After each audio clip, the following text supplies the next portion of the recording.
Important parameters क्या चल रहा है, फिर से बताना। इंट्रोडक्शन हो रही है अभी। अभी लाइट का इंट्रोडक्शन ही हो रहा है? अच्छा, तब तो मुझे करंट ही पढ़ाना चाहिए था अभी।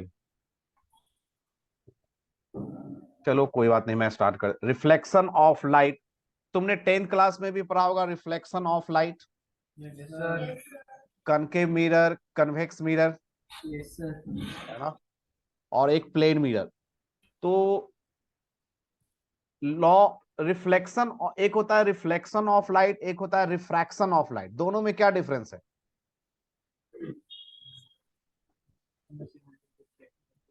Reflection of light and refraction of light में क्या डिफरेंस है? यदि मैं यहाँ पे देखो दो डायग्राम बनाऊं, एक ये हमारा है, दूसरा हमारा ये। फर्स्ट डायग्राम में लाइट इंसिडेंट हुआ और वो इस तरह से चला गया। दूसरे केस में लाइट इस तरह से आया और ये दूसरे मीडियम में चला गया इस तरह से। तो फर्स्ट और सेकेंड मीडियम में, फर्स्ट केस और सेकेंड केस में क्या डिफरेंस है? फर्स्ट केस में जिस मीडियम से लाइट आया उसी मीडियम में वापस चला गया। सेकेंड वाले डायग्राम में लाइट फर्स्ट मीडियम में आया और जब सेकेंड मीडियम में गया तो उसका पाथ का डायरेक्शन चेंज हो गया। पहले वो इस डायरेक्शन में जा रहा था, अब उसका डायरेक्शन चेंज हो गया। फर्स्ट वाले में लाइट जिस मीडियम में आया था उसी मीडियम में वापस चला गया। यही हुआ ना दोनों में डिफरेंस। तो ये है तुम्हारा रिफ्लेक्शन और ये है तुम्हारा रिफ्रैक्शन।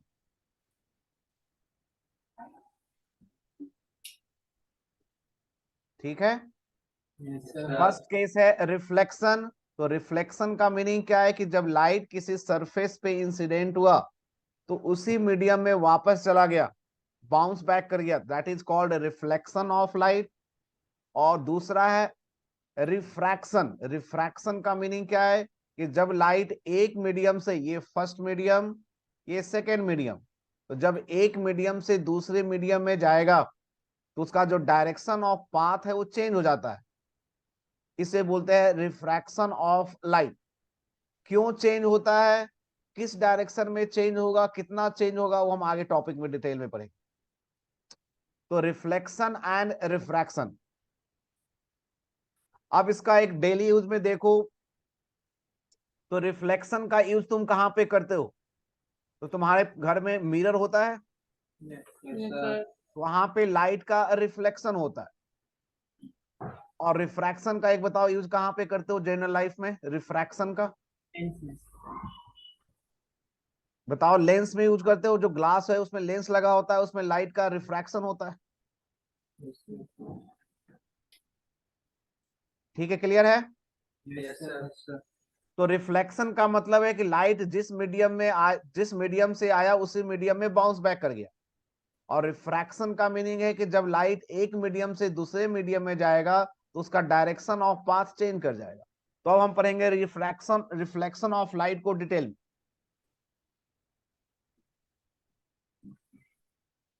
तो पहले हम करते हैं रिफ्लेक्शन, जिसमें हमारा आएगा लॉ ऑफ रिफ्लेक्शन।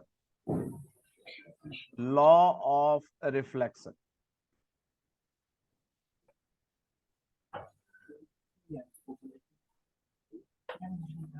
तो लॉ ऑफ रिफ्लेक्शन क्या है समझो। यहाँ पे हमने एक सरफेस बनाया,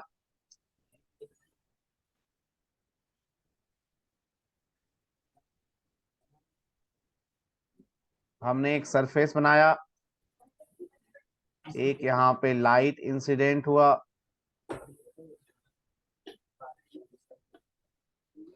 और सेम मीडियम में बाउंस बैक कर दिया।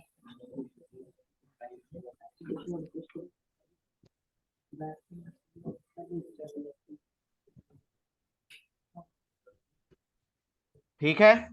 अब जिस पॉइंट पे इंसिडेंट हुआ वहां पे हम एक सरफेस पे परपेंडिकुलर ड्रॉ करते हैं। इस पॉइंट का नाम रखा P और ये लाइन है पी एन, ये ए ये बी। तो यहां पे देखो एक light ray of light AP P point पे इंसिडेंट हुआ, तो एपी को हम बोलेंगे incident ray, AP is incident रे।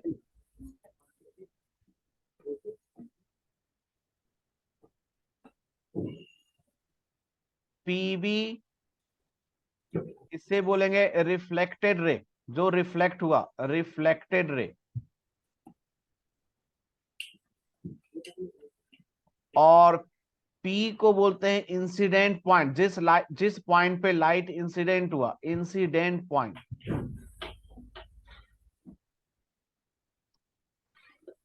पी एन ये हो गया तुम्हारा नॉर्मल। आई बात समझ में? Yes sir. अब देखो इंसिडेंट रे है एपी और नॉर्मल है पीएन, इन दोनों के बीच जो एंगल है इसे क्या बोलते हैं? Angle of incidence. तो आई को हम बोलेंगे एंगल ऑफ इंसिडेंस। आई हमारा हो गया एंगल ऑफ इंसिडेंस। और नॉर्मल एंड रिफ्लेक्टेड रे के बीच जो एंगल है इसे बोलते हैं angle of reflection. R is angle of reflection.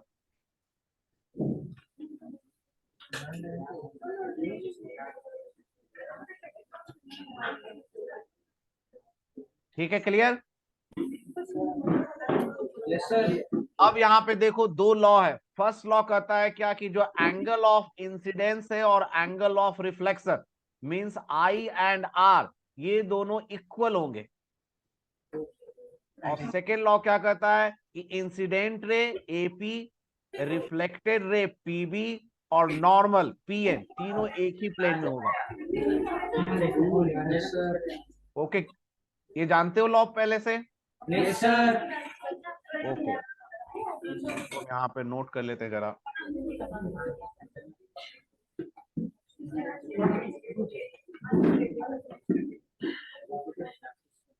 First law हो गया तुम्हारा कि angle of incidence is equal to angle of reflection. और second law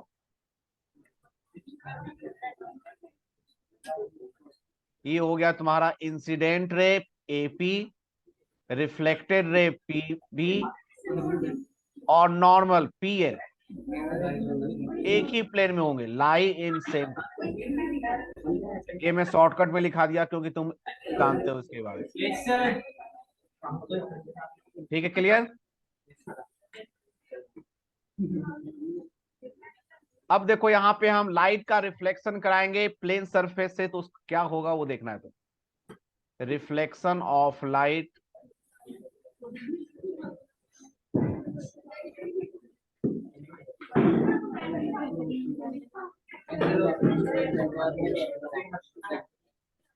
from plane surface.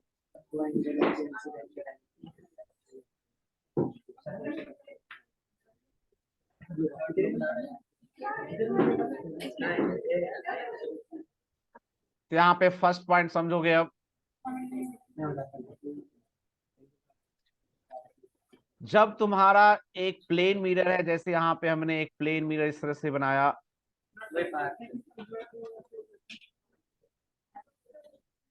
और हमने एक ऑब्जेक्ट रख देते हैं यहाँ पर। यहाँ पे हमारा एक ऑब्जेक्ट है ओ, ठीक है। तो इसका जो इमेज फॉर्म होगा, तो प्लेन मिरर से ऑब्जेक्ट का डिस्टेंस और इमेज का डिस्टेंस दोनों इक्वल होंगे। प्लेन मिरर जो इमेज फॉर्म करता है, ऑब्जेक्ट डिस्टेंस और इमेज डिस्टेंस सेम होगा। वो हम कैसे प्रूव करेंगे, देखो डायग्राम से समझोगे। हमने एक रे इंसिडेंट किया इस तरह से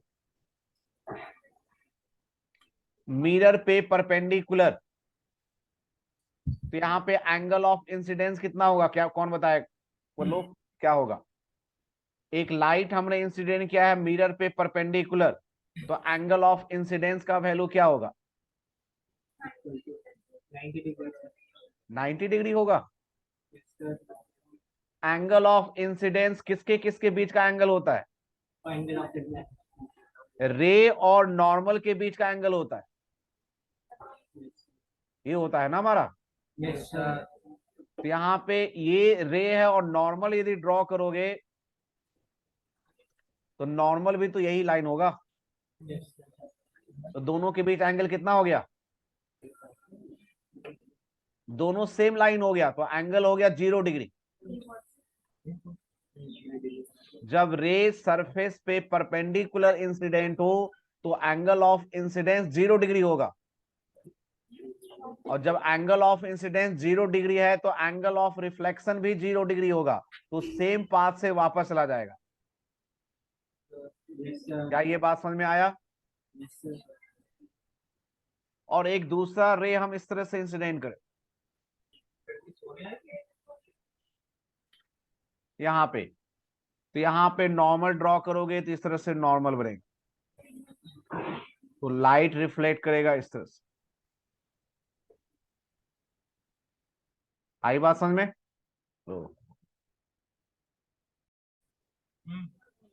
तो देखो यहाँ पे एक दूसरा लाइट हमने इस तरह से इंसिडेंट किया और ये रिफ्लेक्ट कर गया।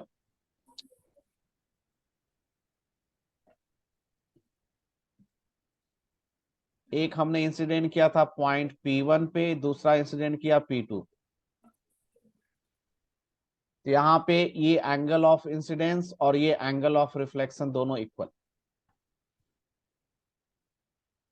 तो ये इस डायरेक्शन में रिफ्लेक्ट किया। तो इस ऑब्जेक्ट O का इमेज कैसे फॉर्म करते हैं? तो ये जो लाइट वापस जा रहा है, एक लाइट इधर देखो और एक लाइट इधर जा रहा है, तो ये दोनों लाइट कहां से आ रहे हैं? तो इस लाइट को पीछे एक्सटेंड करो और इससे पीछे एक्सटेंड करो।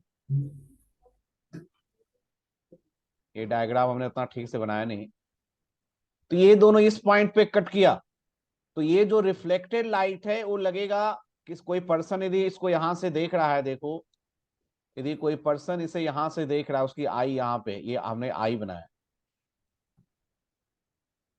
तो उसे लगेगा कि ये दोनों रे है वो इस पॉइंट O डैश से आ रहे हैं। आई बात समझ में? जो लाइट रिफ्लेक्ट हुआ, कोई ऑब्जेक्ट यदि हमें दिखाई दे रहा है, इसका मतलब क्या होता है कि लाइट उस ऑब्जेक्ट से हमारे आई में आया, तो जिस डायरेक्शन में लाइट आ रहा है उसको आगे एक्सटेंड करेंगे, जहां पे वो मीट करेगा वही हमें वो ऑब्जेक्ट वहीं पे नजर आएगा। लेकिन O डैश पे एक्चुअल में कुछ है नहीं, इसका मतलब ये जो ऑब्जेक्ट, ये जो इमेज है उसे बोलेंगे वर्चुअल इमेज, क्योंकि यहां पे कुछ है नहीं एक्चुअली में। तो जो ऑब्जेक्ट O है उसका इमेज कहां पे बना? O डैश पे बना। क्या ये बात समझ में आया? अब देखो ये जो दो ट्रायंगल है हमारे पास, ये दोनों ट्रायंगल को हम प्रूव करेंगे कि ये दोनों कॉन्ग्रुएंट ट्रायंगल। क्या प्रूव कर सकते हो? कैसे प्रूव करेंगे? देखो ये 90 डिग्री और इधर भी 90 डिग्री,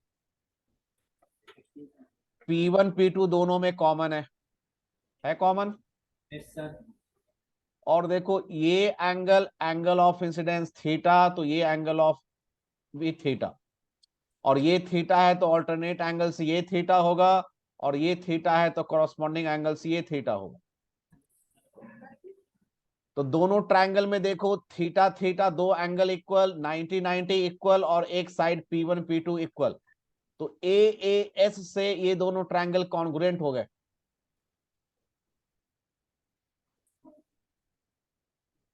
हो गया ये दोनों ट्रायंगल कॉन्ग्रुएंट। AAS का यूज करेंगे तो ये दोनों ट्रायंगल कॉन्ग्रुएंट हो गया। और जब ये दोनों ट्रायंगल कॉन्ग्रुएंट हो गया तो जो तीसरा एंगल है, तीसरा एंगल कौन सा इसमें है? तीसरा एंगल ये है, देखो ये एंगल और ये एंगल, ये दोनों भी एक दूसरे के इक्वल हो जाएंगे। और जब ये दोनों एंगल इक्वल हो गए तो इनके सामने का साइड ये और इसके सामने का साइड ये भी इक्वल हो गया। और ये साइड क्या है? ये है ऑब्जेक्ट का डिस्टेंस मिरर से, और ये डिस्टेंस क्या है, इमेज का डिस्टेंस मिरर से, तो ये दोनों इक्वल हो गया। तो इससे हमने क्या प्रूव किया कि प्लेन मिरर में जो ऑब्जेक्ट का इमेज बनेगा उस केस में ऑब्जेक्ट डिस्टेंस और इमेज डिस्टेंस दोनों इक्वल होते हैं। आई बात समझ में? Yes sir. Yes sir. तो हमने यहाँ पे प्रूव किया है u equal to v। u हमारा है ऑब्जेक्ट डिस्टेंस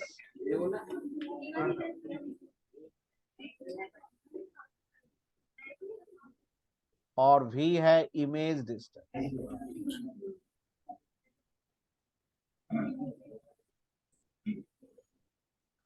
बोलो क्लियर?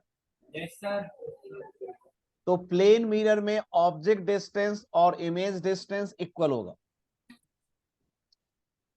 सेकेंड पॉइंट समझोगे?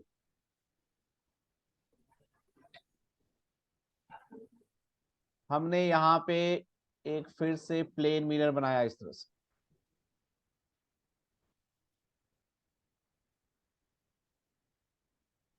और हमने यहां पे एक ऑब्जेक्ट बनाया इस तरह से।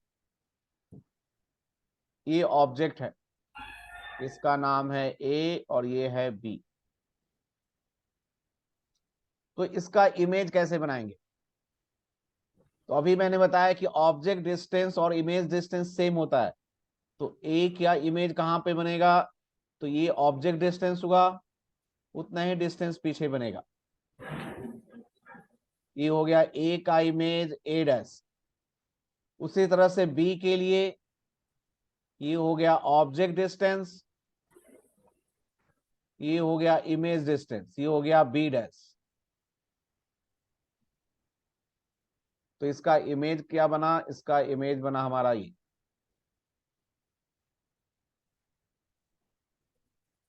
और देखो ये डिस्टेंस और ये डिस्टेंस इक्वल है, और ये डिस्टेंस भी इक्वल है। तो क्या ये रेक्टेंगल बन गया? Yes sir. और रेक्टेंगल बन गया तो क्या ये दोनों साइड भी इक्वल होंगे? Yes sir. इसका मतलब कि प्लेन मिरर में जो इमेज बनेगा उसमें ऑब्जेक्ट का साइज और इमेज का साइज क्या होगा, सेम होगा। यस तो सर। सेकेंड पॉइंट हो गया object size equal to image size.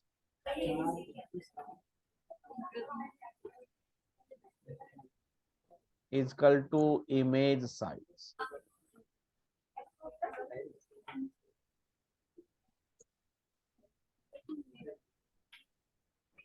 बोलो ठीक है ये? Yes sir. Yes sir. ठीक है। Next point number 3।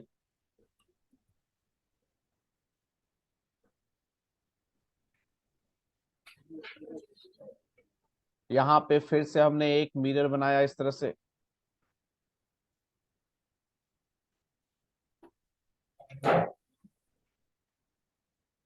और एक ऑब्जेक्ट हमने बनाया यहां पे। ये ऑब्जेक्ट है ए, और ऑब्जेक्ट जो है कुछ समय के बाद मूव कर कर वो ए से इस पोजीशन में चला गया। ये इसका इनिशियल पोजीशन था, बाद में वो यहां पे चला गया A2 पे। तो इमेज भी मूव करेगा। तो A1 का इमेज बनाओगे तो कैसे बनेगा? तो A1 का पहले ऑब्जेक्ट A1 पे था, तो इसका इमेज बनेगा यहां पर। ये हो गया A1 डैश, और ये डिस्टेंस x है, तो ये डिस्टेंस भी कितना होगा, x ही होगा। क्या ये बात समझ में आया? Yes sir. अब उसके बाद ऑब्जेक्ट जो है A1 से A2 पे चला गया, तो अब ऑब्जेक्ट डिस्टेंस कितना हो गया तुम्हारा, आर। इसको ले लेते हैं y, तो इमेज डिस्टेंस भी y हो जाएगा। तो अब इमेज बनेगा तुम्हारा A2 डैश पे, तो ये हो जाएगा तुम्हारा y। तो ऑब्जेक्ट कितना डिस्टेंस मूव किया, तो ऑब्जेक्ट कितना मूव किया, y माइनस एक्स। इमेज कितना मूव किया, ये भी y माइनस एक्स होगा। इसका मतलब कि जब ऑब्जेक्ट मूव कर रहा है तो ऑब्जेक्ट का डिस्टेंस और इमेज का डिस्टेंस क्या है, सेम। लेकिन डायरेक्शन अपोजिट है। ऑब्जेक्ट मूव कर रहा है लेफ्ट की तरफ, इमेज मूव कर रहा है राइट की तरफ। तो इस केस में तुम्हारा जो वेलोसिटी ऑफ इमेज होगा, वेलोसिटी इमेज का वो इक्वल होगा लेकिन अपोजिट होगा वेलोसिटी ऑफ ऑब्जेक्ट के। आई बात समझ में? Yes sir. और यहां पे जो ऑब्जेक्ट मूव कर रहा है वो मिरर के परपेंडिकुलर। यहां पे दो केस लेंगे। फर्स्ट केस है object move perpendicular to mirror. Mirror के परपेंडिकुलर मूव करे तो इमेज का वेलोसिटी ऑब्जेक्ट के वेलोसिटी के इक्वल होगा लेकिन अपोजिट। जो ऑब्जेक्ट है वो मूव कर रहा लेफ्ट तो इमेज मूव कर रहा राइट। मतलब ऑब्जेक्ट मिरर से दूर जाएगा तो इमेज भी मिरर से दूर ही जाएगा। यदि ऑब्जेक्ट मिरर की तरफ आता तो क्या होता, यदि ऑब्जेक्ट मिरर की तरफ मूव करता टुवार्ड्स राइट तो इमेज मूव करता लेफ्ट, मतलब वो भी मिरर की तरफ ही मूव करता। और दूसरा केस लेंगे जब ऑब्जेक्ट मूव करेगा मिरर के पैरेलल, तो देखो क्या होगा।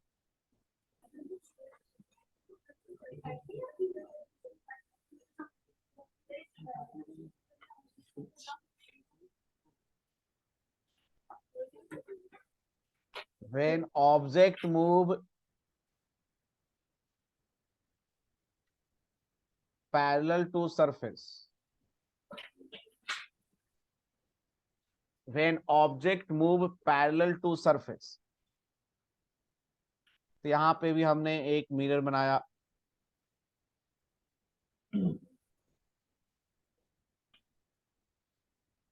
और एक ऑब्जेक्ट हमारा है इस तरह से।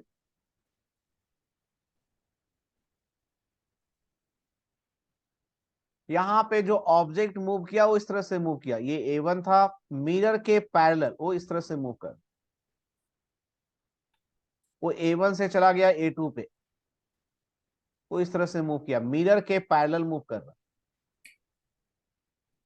ठीक है। Yes sir. तो इमेज देखो, A1 का इमेज देखोगे तो ऑब्जेक्ट डिस्टेंस और इमेज डिस्टेंस से ये हो गया A1 डैश। और A2 का इमेज देखोगे तो ऑब्जेक्ट डिस्टेंस और इमेज डिस्टेंस से ये हो गया A2 डैश। तो इसका इमेज कैसा बना, इसका इमेज बना हमारा ये। तो पहले इसका इमेज था A1 डैश पे, अब इमेज हो गया A2 डैश पे। अब क्या ये फिर से रेक्टेंगल बन गया? Yes sir. तो इस केस में जो जितना डिस्टेंस ऑब्जेक्ट मूव किया उतना ही डिस्टेंस इमेज मूव किया, और दोनों का डायरेक्शन सेम है या अपोजिट है? Direction opposite. अपोजिट है। ऑब्जेक्ट भी मूव कर रहा है ऊपर की तरफ, इमेज भी मूव कर रहा है ऊपर की तरफ। इस केस में सेम है। तो जब तुम्हारा ऑब्जेक्ट मिरर के पैरेलल मूव करेगा उस केस में वेलोसिटी ऑफ इमेज ऑब्जेक्ट के वेलोसिटी के इक्वल होगा। मैग्नीट्यूड भी इक्वल, डायरेक्शन भी इक्वल, डायरेक्शन भी सेम। यदि ऑब्जेक्ट मूव कर रहा 5 मीटर पर सेकेंड से तो इमेज भी मूव करेगा 5 मीटर पर सेकेंड से, सेम डायरेक्शन में। लेकिन यदि वो मिरर के परपेंडिकुलर मूव कर रहा है तो डायरेक्शन अपोजिट होगा। ऑब्जेक्ट जिस डायरेक्शन में जा रहा है, यदि ऑब्जेक्ट जा रहा है राइट डायरेक्शन में तो इमेज जाएगा लेफ्ट डायरेक्शन। बोलो क्लियर?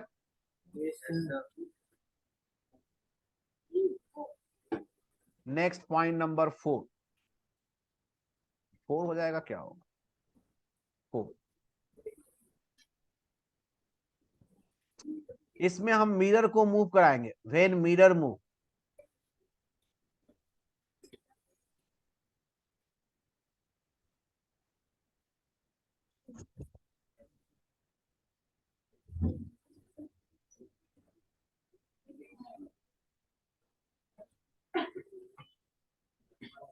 When mirror move. और यहाँ पे भी दो केस होगा। फर्स्ट केस है हमारा मिरर मूव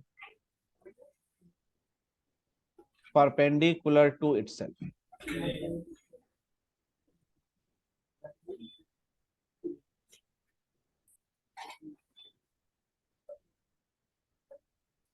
ये हमारा मिरर है और हमारा ऑब्जेक्ट है यहाँ पे, ये हमारा ऑब्जेक्ट है ए। ठीक है, यस सर। तो इसका इमेज कहाँ पे बनेगा वो बना ले जरा हम। ये ऑब्जेक्ट डिस्टेंस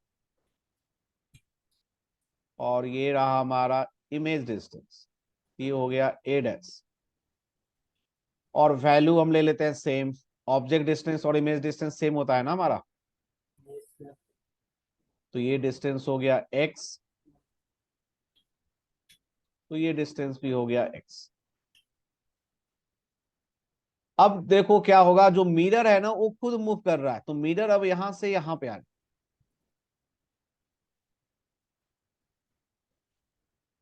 ये मिरर का फर्स्ट पोजीशन था, ये मिरर का सेकंड पोजीशन, ये मिरर फर्स्ट ने बनाया था A1। मिरर कितना डिस्टेंस से मूव किया, तो देखो मिरर डिस्टेंस मूव किया है y डिस्टेंस ऐसे। तो पहले मिरर जो है M1 था, अब वो मूव करके M2 पोजीशन में चला गया, y डिस्टेंस से मूव कर गया। ऑब्जेक्ट का पोजीशन वहीं पे है, तो अब ऑब्जेक्ट का डिस्टेंस कितना हो जाएगा, ये डिस्टेंस कितना हो जाएगा बता सकते हो। पहले ऑब्जेक्ट डिस्टेंस था x, अब मिरर जो है y डिस्टेंस मूव कर गया, तो यह क्या x माइनस वाई हो जाएगा। Yes sir. तो इमेज डिस्टेंस भी हो जाएगा x माइनस वाई। तो इमेज अब यहां पे बना, ये हो गया A2 डैश। क्या ये बात समझ में आया।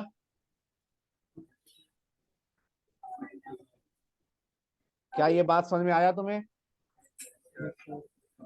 मिरर जो है M1 से M2 पे चला गया, y डिस्टेंस मूव कर गया, तो ऑब्जेक्ट डिस्टेंस अब हो जाएगा x माइनस वाई, तो इमेज डिस्टेंस भी हो जाएगा x माइनस वाई। तो इमेज पहले था A1 डैश, अब है A2 डैश, तो ये वैल्यू कितना होगा हमें निकालना है कि ये डिस्टेंस कितना है। तो कैसे निकालेंगे, ये डिस्टेंस कैसे निकालेंगे।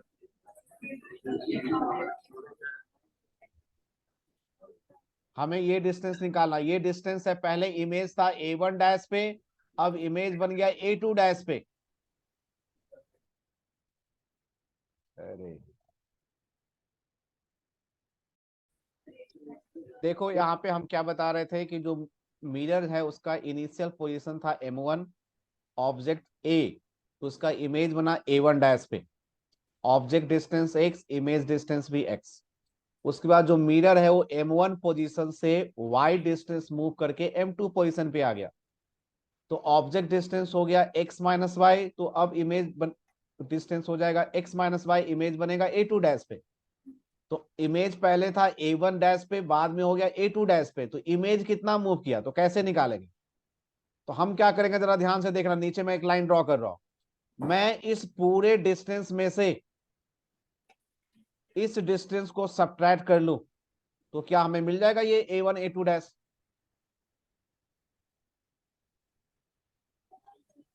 इसी तरह से बनेगा ना हमारा A1 डैश A2 डैश में ये बड़े लाइन में से छोटे लाइन का लेंथ सब्ट्रैक्ट कर दूं तो मिल जाएगा। Yes sir. और बड़े लाइन का डिस्टेंस क्या होगा, सबसे ऊपर देखो ये x है हमारा, ये जो डिस्टेंस है वो x है, और मिरर मूव किया y, तो ये डिस्टेंस हो जाएगा x प्लस वाई हो जाएगा। Yes sir. और नीचे वाला जो छोटा लाइन क्या है, क्या वो x माइनस वाई के इक्वल है, यस सर। ये है x माइनस वाई, तो ये कितना बन गया, ये हो गया x प्लस वाई में से सब्ट्रैक्ट कर लिया x माइनस वाई, तो ये कैलकुलेट करोगे तो 2y हो गया। इसका मतलब क्या हुआ कि मिरर जो है y डिस्टेंस मूव किया, तो ऑब्जेक्ट कितना डिस्टेंस मूव किया 2y, और मिरर मूव किया लेफ्ट डायरेक्शन में, तो जो इमेज है वो भी मूव किया लेफ्ट डायरेक्शन में। तो यहाँ पे हमारा क्या आंसर आएगा कि वेलोसिटी ऑफ इमेज जो है वो वेलोसिटी ऑफ मिरर के डबल हो जाएगा और डायरेक्शन सेम होगा। कब? जब मिरर मूव करे परपेंडिकुलर, अपने परपेंडिकुलर। बोलो क्लियर? जब ऑब्जेक्ट मूव करता है मिरर के परपेंडिकुलर तो वेलोसिटी इक्वल एंड अपोजिट होता है, लेकिन मिरर मूव करे तो इमेज का वेलोसिटी डबल होगा सेम डायरेक्शन में। और सेकेंड पॉइंट है when mirror move parallel to itself, when mirror move parallel to itself, इसका मतलब क्या है? डायग्राम से देखो,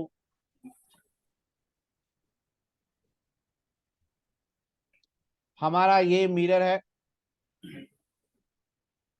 और ऑब्जेक्ट रहा हमारा ये, तो इसका इमेज क्या बन जाएगा? ये रहा ऑब्जेक्ट डिस्टेंस, ये रहा इमेज डिस्टेंस। तो हमारा इसका इमेज बन गया यहाँ पे A1 डैश, ऑब्जेक्ट डिस्टेंस और इमेज डिस्टेंस सेम। अब यहाँ पे जो मिरर है वो मूव कर रहा है पैरेलल टू इटसेल्फ, अपने पैरेलल मूव कर रहा है। इसका मतलब क्या हुआ कि मिरर जो है इस डायरेक्शन में इस तरह से मूव कर अपने पैरेलल। तो जब अपने पैरेलल मूव करेगा तो क्या ऑब्जेक्ट डिस्टेंस में कोई चेंज हुआ? डिस्टेंस तो हम परपेंडिकुलर लेते हैं ना। Yes, sir. तो जब मिरर मूव कर रहा है, जैसे यहाँ पे देखो एरो दिखा है, ऊपर की तरफ मूव करे अपने पैरेलल, तो क्या ऑब्जेक्ट डिस्टेंस में कोई चेंज हुआ? नहीं। तो जब ऑब्जेक्ट डिस्टेंस में चेंज नहीं हुआ तो मतलब इमेज डिस्टेंस में भी कोई चेंज नहीं होगा, इमेज के पोजीशन में कोई चेंज नहीं आएगा। तो इस केस में वेलोसिटी ऑफ इमेज हो जाएगा 0।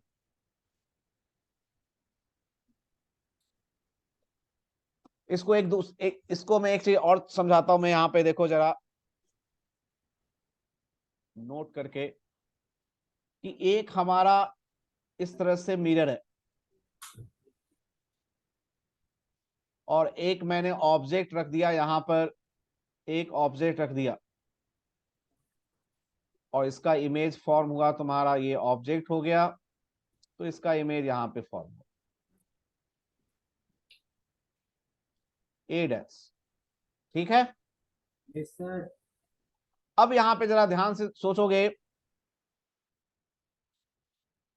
कट कर दूं तो क्या होगा? तो इस ऑब्जेक्ट का इमेज कहां पर बनेगा?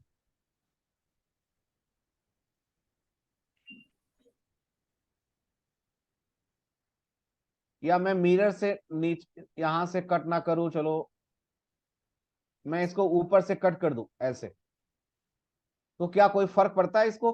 Yes, sir. क्या फर्क पड़ेगा? Image form. इमेज कैसे फॉर्म होगा? देखो ऐसे लाइट आया और वापस चला गया, Yes, sir.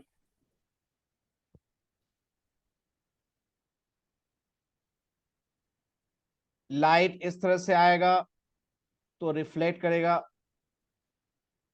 लाइट इस तरह से आएगा रिफ्लेक्ट करेगा, लाइट इस तरह से आएगा रिफ्लेक्ट करेगा, और इसको पीछे जब एक्सटेंड करोगे तो सभी जो है इसी पॉइंट पे जाके मिलेंगे। इमेज का मतलब यही है। Yes, sir. यदि मैं कुछ पार्ट को कट कर दूं तो क्या होगा? बाकी जगह से तो रिफ्लेक्शन होगा ही होगा। यदि मैं ऊपर से कट कर दूं या नीचे से कट कर दूं तो क्या होगा? पहले ज्यादा सरफेस से रिफ्लेक्शन हो रहा था, अब कम सरफेस से रिफ्लेक्शन होगा, लेकिन रिफ्लेक्शन तो होगा ही, और पीछे बढ़ाएंगे तो A डैश पे ही मिलेगा। तो इसका मतलब क्या हुआ कि ऑब्जेक्ट का डिस्टेंस और इमेज के डिस्टेंस में कोई चेंज नहीं होगा, तो इमेज जहां था वहीं पे बनेगा।